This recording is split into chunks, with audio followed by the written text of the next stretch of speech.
Chinese Premier Wen Jiabao is set to meet world leaders in Copenhagen on Thursday after departing from the capital on Wednesday afternoon.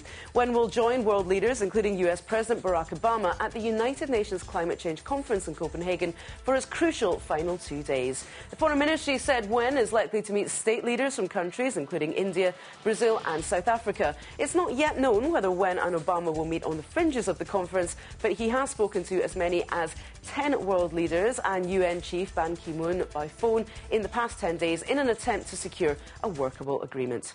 China has hit back at calls from the US and the EU to release a prominent dissident as unacceptable. Liu Xiaobo is facing trial for subversion after calling for political reform in China. Both the European Union and the US urged China to release Liu and end the harassment of other citizens who signed the pro-democracy Charter 08. But China's foreign ministry said the calls for his release were an attempt to interfere in China's internal affairs. Spokeswoman Jia Yu told journalists the rights of Chinese citizens are guaranteed by law and said outsiders have no right to meddle in China's judicial sovereignty. Liu faces 15 years in prison if convicted. China's State Council says the government is discussing measures for the healthy development of the country's real estate sector, as house prices in some cities are rising too fast. Premier Wen Jiabao chaired an executive meeting which agreed the housing sector deserved great attention after record lending and the government's favourable policies to stimulate property consumption had spurred on the market. China says it will increase the supply of smaller houses at medium and low price levels and continue to support residential consumption for improved housing.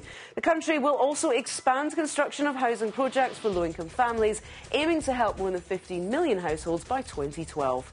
In the latest news from the Chongqing gang trials, a defence attorney for a mafia-style gang boss has been arrested for allegedly fabricating evidence. It's also claimed he instructed his client to say police had tortured him for 8 days during an interrogation. Lawyer Li Zhuang allegedly told suspected gang leader and billionaire Gong Gangmo to give false court statements, according to the city government's press office. But it was Li's client Gong who ratted him out to atone for his own crimes and his concerns that his false statements would eventually be discovered. Authorities said Li had asked Gong's family to pay him as much as $4 million if Gong escapes capital punishment. A suspected thief has been found dead, hanging in a police interrogation room in Kunming, the capital of Yunnan province. The deputy director of Wuhua District Public Security Bureau said a forensic autopsy showed that 29-year-old Xin Kun hung himself early on Saturday morning.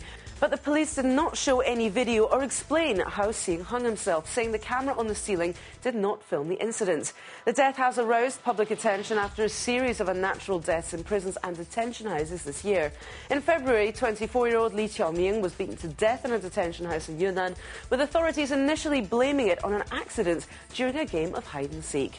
Microsoft says it's suspending access to an MSN China microblogging site amid allegations the service is based on code swiped from a rival. Canadian social networking startup Plurk claimed that 80% of the code for Juku appeared to be lifted directly from its service.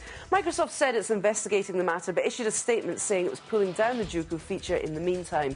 Juku was developed by a third-party vendor for Microsoft's MSN China joint venture.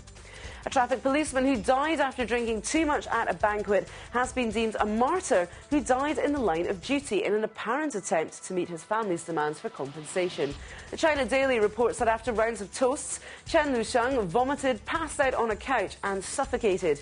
It's said that after being pressured by his family, police designated Chen a martyr so that his relatives are eligible for up to $95,000 in compensation. At least 3 other government officials are known to have died from alcohol poisoning this year after drinking heavily at official banquets.